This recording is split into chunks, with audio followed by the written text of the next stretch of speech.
Dans les processus qui mènent à la formation des roches sédimentaires, le transport va laisser une signature texturale très facile à identifier.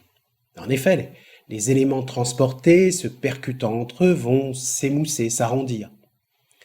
De ce fait, les éléments granulaires constituant la roche présenteront une forme spécifique, telle que nous pouvons le voir sur la photo. Attention! Encore une fois, toutes les roches sédimentaires ne présentent pas des indices de transport.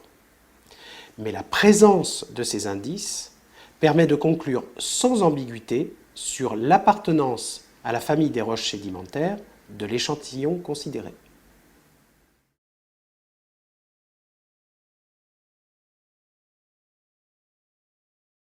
L'altération des minéraux et des roches par l'eau provoque la mise en solution d'un certain nombre d'ions.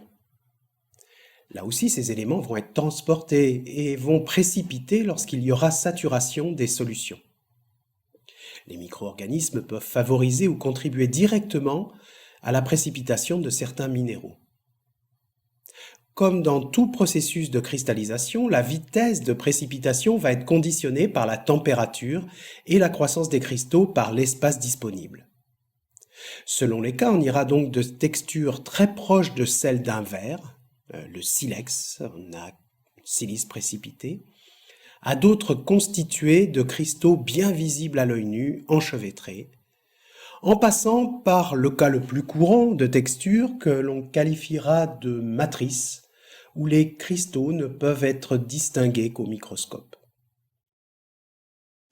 Attention, le fait de ne pas avoir un outil permettant une observation microscopique peut nous amener à confondre une texture de pâte, qui est celle d'une roche volcanique avec un refroidissement rapide du magma, avec une texture de précipitation de roche sédimentaire.